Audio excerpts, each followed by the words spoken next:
Xoş gördük. Ceyhun müəllim, Gürcüstanda bakalavr və magistratura müddətinin belə deyək azaldılması ümumilikdə nəyi hədəfləyir? Bu suala istərdik cavab verəsiniz və digər bir sualımız ümumiyyətlə bu addımın arxasında hansı təhsil fəlsəfəsi dayanır?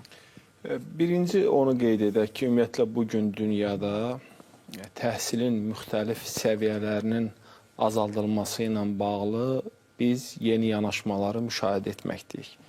Hətta bəzi ölkələrdə bilirsiniz bir müddət bundan əvvəl Türkiyədə də belə bir alim çıxış etdi ki, orta məktəbdə belə bu qədər oxumağa ehtiyac yoxdur. Bu biraz başqa məsələdir. Mən bu fikirlə tam razı deyiləm. Amma ümumi təhsil müddətinin azaldılması məsələsi gündəmdədir. Yəni siz təsəvvür edin ki, bir şəxs 12 il orta məktəb oxuyur. İndi bizdə 11 ildir. Bu beynəlxalq standartdır. 4 il universitet oxuyur və 2 ildə magistratura oxuyur və bu insan ömrünün böyük bir hissəsini əhatə edir. Və bugün dünyanın bir sıra ölkələrində yeni yanaşma ondan ibarətdir ki, artıq 4 il bakalavr təhsil almağa ehtiyac yoxdur. Bu 3 ilə kimi azaldılmalıdır və bunu biz bugün Gürcüstan nümunəsində görürük. Və eyni zamanda digər bir məsələ isə magistratura ilə bağlıdır ki, magistraturanın da 2 il davam etməsinə ehtiyac yoxdur. 1 ilə endirilməlidir. Amma burada əsas məsələ odur ki, bu çox ciddi bir qərardır və bu qərarın həyata keçməsi üçün də öncədən çox ciddi hazırlıqlar həyata keçirilməlidir. Çünki burada kredit sistemi var, proqram var, dərs var və bu qərarı qəbul etməmişdən əvvəl ciddi bir formada düşünmək lazımdır. Gürcüstan çox bir ciddi qərar qəbul edərək bu prosesə getdi. Qeyd etdiyim kimi Avropa ölkələrinin bir çoxunda da bu tətbiq olunur. Ümumi necə ola bilər? Mən düşünürəm ki, hər hansı bir ölkə bu prosesə getmək istəyirsə, burada birinci magistraturadan başlamaq olar. Mən düşünürəm ki, Azərbaycan təhsil sistemində də magistratura təhsilinin 2 il olmasına ehtiyac yoxdur. Əgər biz belə bir addım atmaq istəsək, bu prosesə magistraturadan başlaya bilərik. Əslində bir müddət bundan əvvəlki çağırışda biz bilirsiniz ki, ali təhsil haqqında qanunun bir layihəsi hazırlanmışdı və o layihədə də bir sıra bu məsələ ilə bağlı məqamlar var idi ki, yəni bakalavr təhsili 3 il, magistra təhsili 1 il. Amma mən yenə də o məsələyə gəlirəm ki, bu bir gündə qərar qəbul edib atılacaq addım deyil. Bunun arxasında çox ciddi səylər olmalıdır, planlar olmalıdır və addımlar atılmalıdır. Ümumilikdə isə, məsələn, mən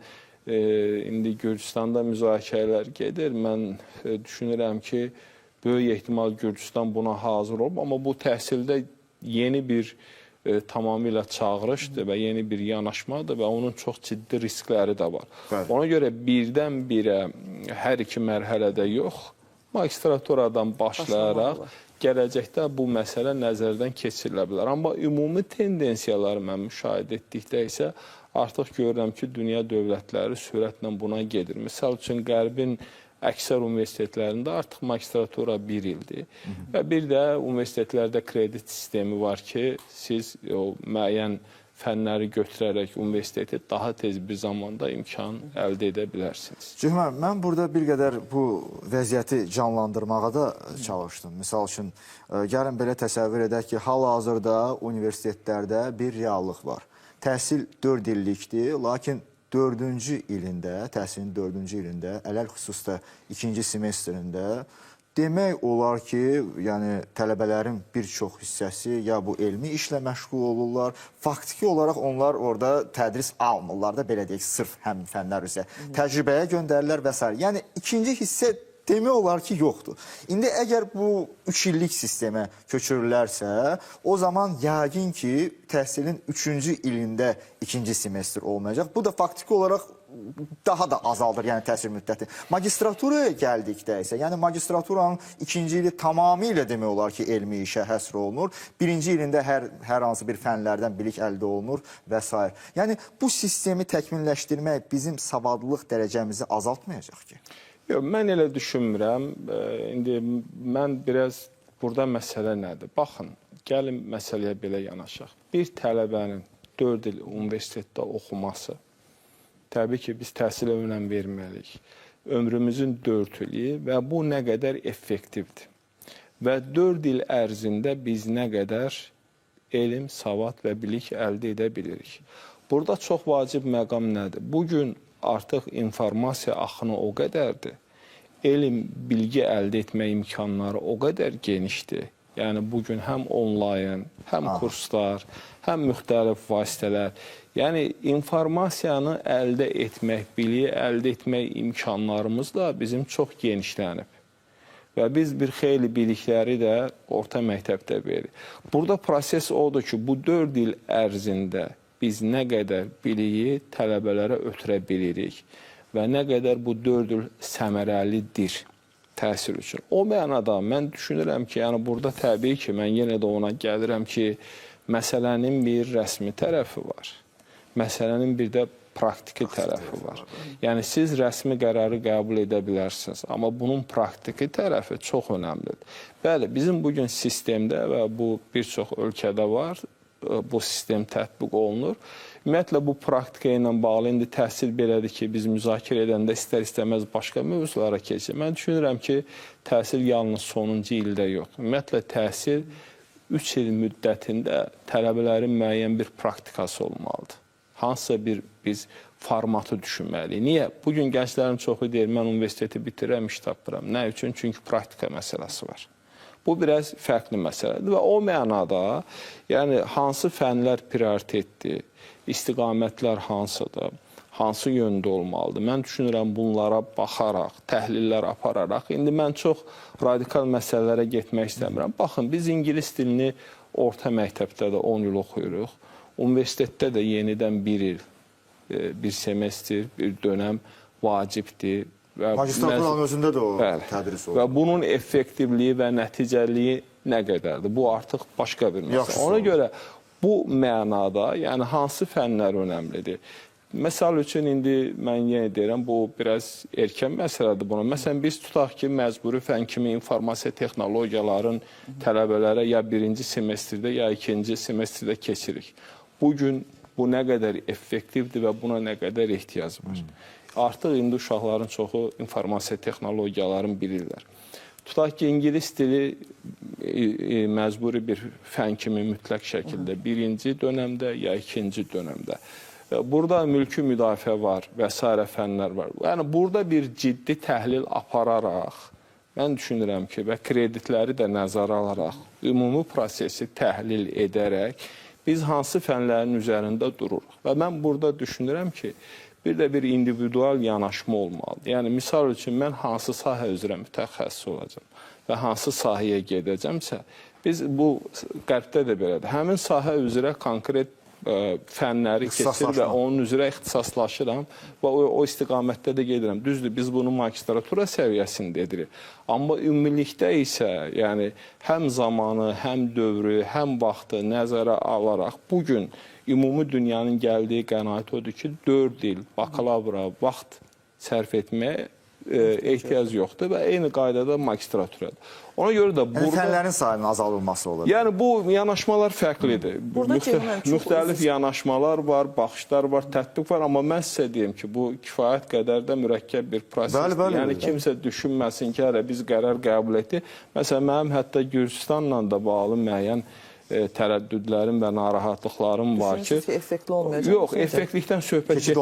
Bunu nə dərəcədə bacara biləcəklər? Çünki siz bunu etmək üçün əvvəlcədən hazır olmalısınız. Yəni, burada bizim indi misal üçün, mən sizə bir reallıq deyim. Gənclərin çoxu bakalavra bitirir, gedir xaricdə magistratura oxuyur.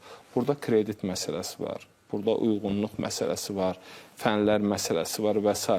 Ona görə bugün dünyada müxtəlif yanaşmalar var. Məsələn, Rusiya özünü bütün dünyadan təcrid edib, özünün milli təhsil modelini yaradıb. Rusiyada bu problem deyil, onlar istədiklərini eləyə bilirlər. Amma bizim sistemdə isə, axı biz xaricdə təhsil proqramları var, tələbələri göndər. Ona görə bunun birinci hüquqi bazası yaradılmalıdır. Mütləq şəkildə, əgər buna gediriksə, qanun, ali təhsil haqqında qanun dəyişməli olmalıdır və burada öz əksini tapmalıdır. Təhsil haqqında qanunda bu əksini tapmalıdır. Yəni bu dəyişiklik olmalıdır. Proqramlar olmalıdır ki, bu prosesə gedilə bilsin. Yəni cəmiyyətin gözləntiləri ilə üst-üstə düşməlidir, uyğun olmalıdır. Yəni bütün hallarda bəli. Yəni bu onsuz da dünyada, çünki bu dünyada gedən prosesdir. Biz də gedib ona doğru artıq çıxacağıq. Çünki siz dünyadan kənarda qala bilməyəcəksiniz. Əgər dünyada bunu ediləməsən, bugün əksər ölkələrdə magistratura 1 ildir. Yəni bu 2 il deyil və 1 il içində bunu sığışdırmaq mümkündür.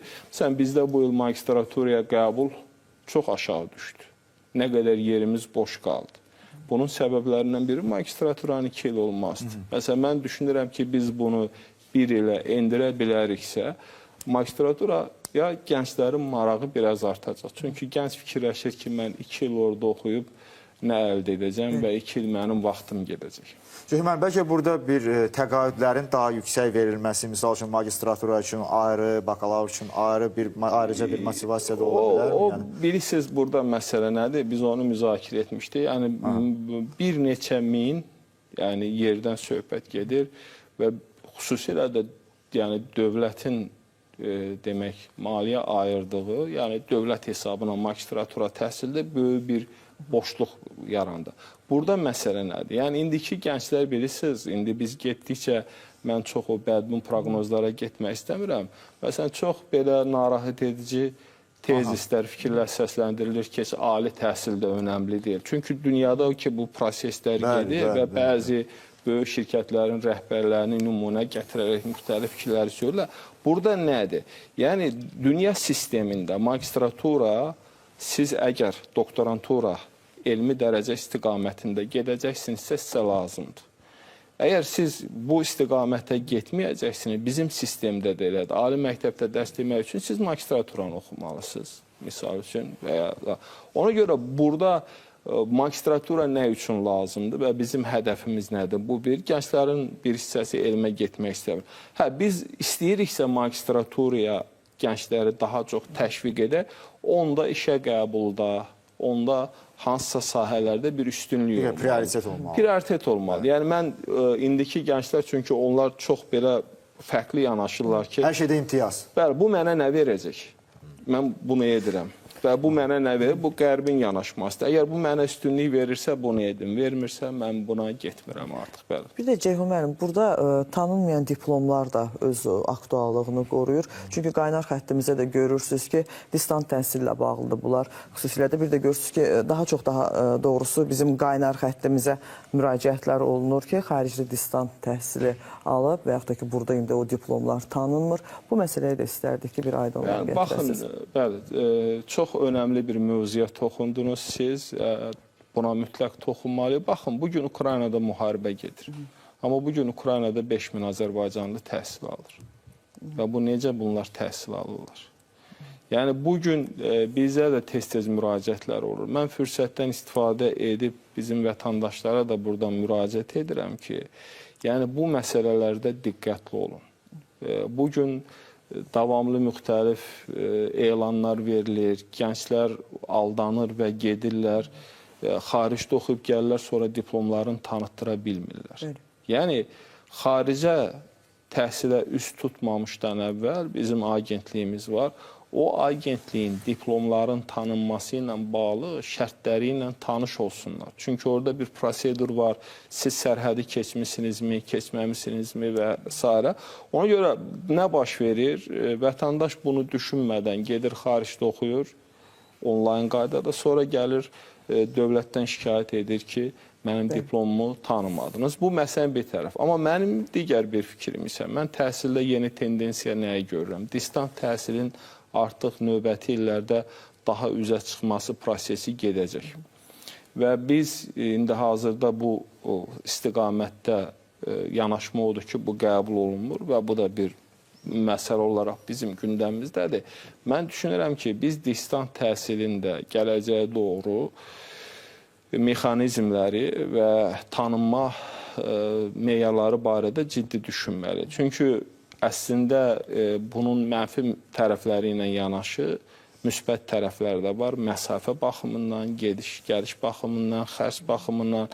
Mən düşünürəm, indi pandemiyadan sonra biraz səngidir, amma növbəti mərhələdə distant təhsil daha da aktuallaşacaq və dünyada bir trend halını alacaq. Və ona görə də onun biz artıq yavaş-yavaş mexanizmləri barədə düşünməli. Hətta mən düşünürəm ki, bizdə bir bu sahədə universitetin sırf yaradılmasına və bir mərkəzin də yaradılmasına ehtiyac var. Yəni distant təhsil universiteti. Bəli, yəni bir mərkəzin də yaradılmasını biz nəzərdən keçirməliyik. Türkiyədə misal üçün Atatürk Anadolu Universiteti var. Çünki bu bilirsiniz elə bir məsələdir ki, biz bundan qaça bilmirik.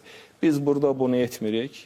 Minlərlə bugün Azərbaycanlı gənc Atatürk Anadolu Universitetində onlayn qaydada təhsil alırlar və sonra da biz bu problemləri yaşayırıq. Təşəkkür edirik. Çox sağ olun, Ceyhun müəllim. Müsahibə üçün. Günel